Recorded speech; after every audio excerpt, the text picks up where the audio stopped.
দীর্ঘক্ষণ ধরে বক্তব্য শুনছি, অনেক উত্তাপ ছড়ানো হচ্ছে। আমি আমার ক্যাম্পাস নিয়ে কথা বলতে চাই। ছাত্র রাজনীতির আমাদের এজেন্ডা হওয়া উচিত ছাত্রদের অধিকার নিয়ে, এবং ছাত্র রাজনীতি এজেন্ডা যদি ছাত্রদের বাইরে হয়, তাহলে এই ছাত্র, এই জনতা, এই প্রজন্ম সেই ছাত্র রাজনীতিকে গ্রহণ করবে না। এবং আমি এটা বিশ্বাস করি, যত ছাত্র সংগঠন আছে তারা যদি ছাত্র রাজনীতির ফ্রেম, ছাত্রলীগের সেই ফ্রেম থেকে বের করে নিয়ে এসে ছাত্র বান্ধব না করে, তাহলে এই প্রজন্ম তাদেরকে গ্রহণ করবে না।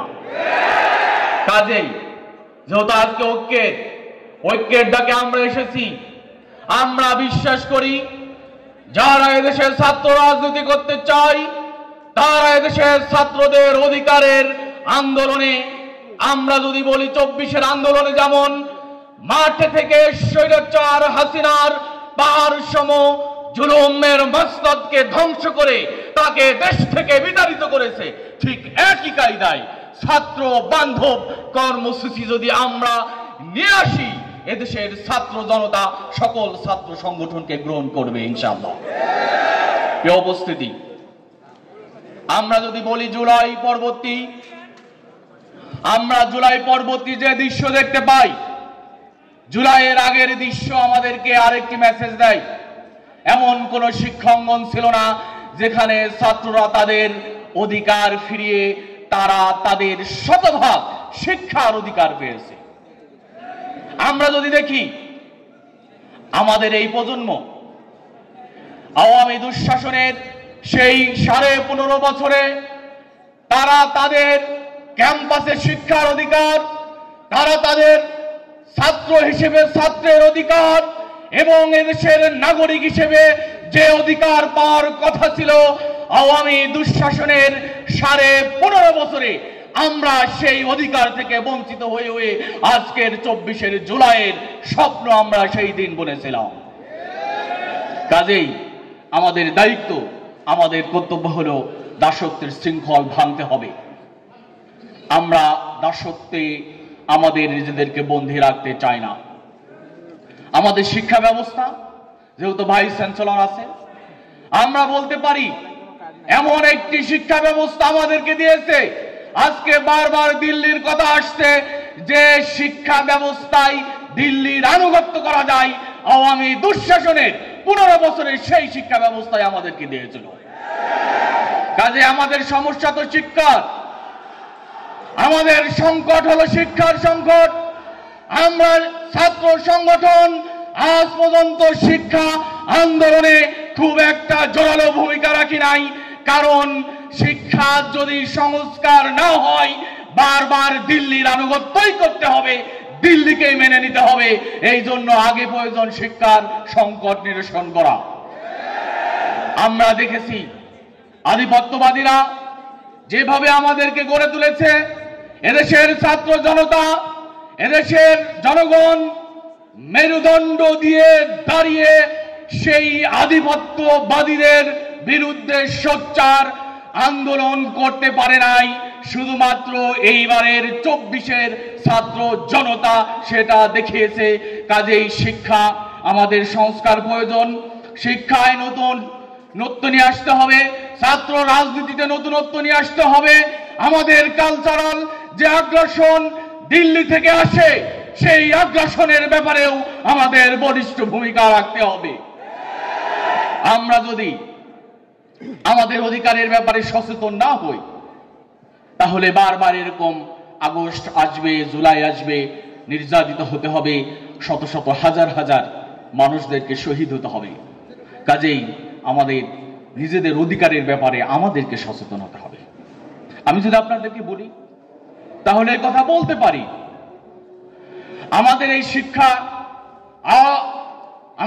শিক্ষা ব্যবস্থায় বিগত 30 বছরেও কোন ক্যাম্পাসে শুধুমাত্র ঢাকা ইউনিভার্সিটিতে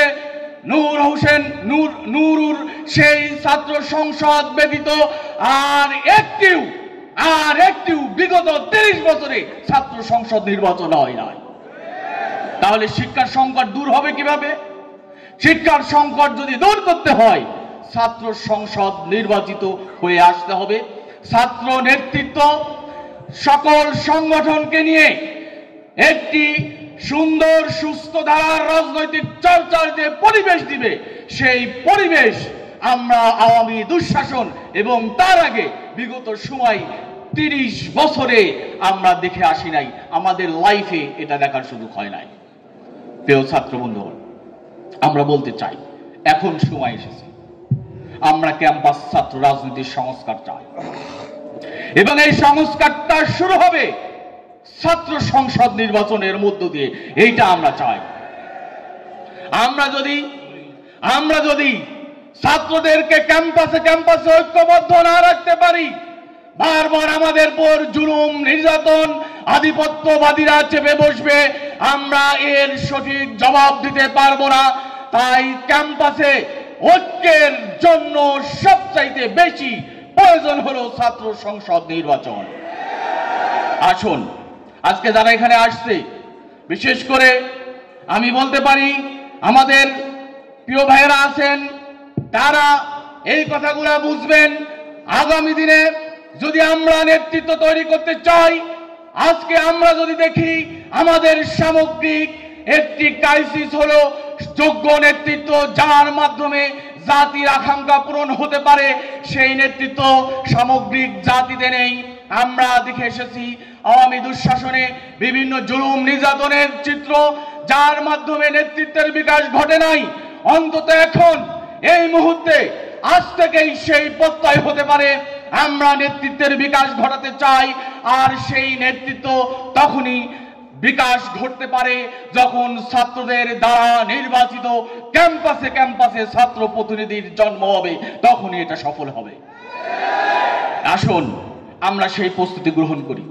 প্রিয় উপস্থিতি, আমরা যদি আমাদের ক্যাম্পাসগুলোর কথা বলি, বিগত দিনে অন্তত আওয়ামী দুঃশাসনের 15.5 বছরে একটি ছাত্র সংগঠনও ক্যাম্পাসে অবস্থান নিতে পারে নাই। কাউকে আমরা দেখি নাই, কেউ ক্যাম্পাসে ছিল না। ক্যাম্পাস ছিল অস্ত্র, নারী, মাদক, টেন্ডার এবং একটি ক্যাম্পাস পরিবেশ বান্ধব যেমন ছাত্রদের হওয়ার দরকার, তার উল্টোটা আমরা ক্যাম্পাসগুলো দেখে এসেছি। কাজেই আজকে যদি আমরা এই প্রত্যয় ব্যক্ত করতে পারি সকল ক্যাম্পাসে আমাদের সহাবস্থান নিশ্চিত হবে, তাহলে অন্তত এইটা বলা সম্ভব হবে ক্যাম্পাসে সংঘাত মুক্ত সুন্দর পরিবেশ আমরা দেখতে পাব। আর যদি আমাদের প্রত্যয় ভিন্ন হয়, ক্যাম্পাস হবে ছাত্র রাজনীতির মার্কেট প্লেস অফ ভ্যালুস। এখানে ছাত্র সংগঠনগুলা তারা তাদের আদর্শিক সৌন্দর্য প্রদর্শন করবে, সবাই সহাবস্থান করবে, এর মধ্য দিয়ে জাতীয় রাজনীতিতে যোগ্য নেতৃত্ব তৈরি হবে, এই জাতির আকাঙ্ক্ষা পূরণ হবে।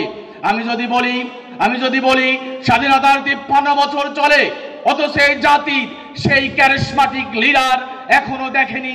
যে জাতি তার স্বর্ণ শিখরে যাওয়ার কথা ছিল, এরকম কোন লিডার খুব একটা আমাদের এই জাতিতে আসেনি।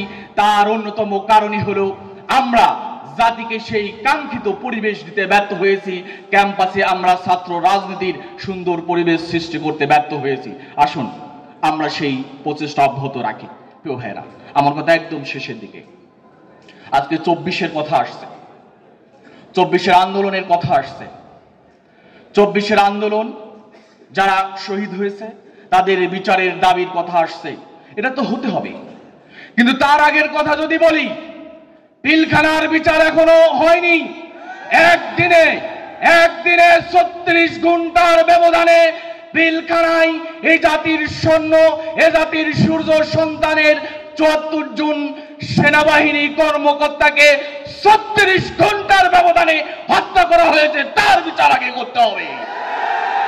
যদি বলি তাহলে শাপলা চত্বরে সেই দিন নিরীহ মাদ্রাসার ছাত্রদের কি অপরাধ ছিল, তাদের তো বিচার এখনো হয়নি। কাজেই শাপলা চত্বরের বিচার করতে হবে, পিলখানার বিচার করতে হবে। যারা লক্ষ লক্ষ কোটি কোটি হাজার কোটি টাকা দেশে থেকে বিদেশে পাচার করেছে তাদেরকে চিহ্নিত তাদেরকে মামলার আওতায় এনে বিচারের কাঠগড়ায় দাঁড় করিয়ে তাদের বিচার নিশ্চিত করতে হবে।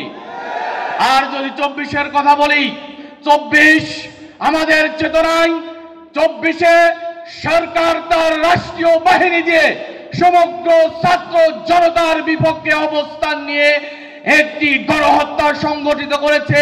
এই গণহত্যাকারীদের হাসিনা এবং তার রিজিমের বিচার নিশ্চিত করতে হবে। এই জন্য ছাত্র জনতার ঐক্য ছাড়া বিকল্প আর কোনো কিছু আমরা দেখি না। কাজেই আসুন আমরা আমাদের জায়গা থেকে আগামী দিনে জাতির ক্রান্তিকালে 24-এর আন্দোলনে ইসলামী ছাত্র শিবির রাজপথে ছিল। আগামী দিনে এর চাইতে যদি কোনো আরো বেশি ভয়ঙ্কর, আরো বেশি ক্রাইসিস তৈরি হয়, ইসলামী ছাত্র শিবির রাজপথে বীরের ভূমিকায় থাকবে ইনশাআল্লাহ। কাজেই আসুন বিপ্লবের জন্য প্রয়োজন ঐক্য। যার মেসেজটা 24 আমাদেরকে দিয়ে গেছে, সেই 24কে ধারণ করে এই জাতিকে গঠনের আকাঙ্ক্ষা নিয়ে এই জাতির সামগ্রিক উন্নয়নের জন্য সমৃদ্ধ বাংলাদেশের সেই স্বপ্ন বাস্তবায়নে একসাথে ঐক্যবদ্ধ আন্দোলনের মধ্য দিয়ে আমরা আমাদের জাতিকে পৃথিবীর মানচিত্রে স্বর্ণ শিখরে নিয়ে যেতে চাই। সবাইকে অসংখ্য মোবারকবাদ। বাংলাদেশ জিন্দাবাদ, ইসলামী ছাত্র শিবির জিন্দাবাদ। আসসালামু আলাইকুম ওয়া রাহমাতুল্লাহ।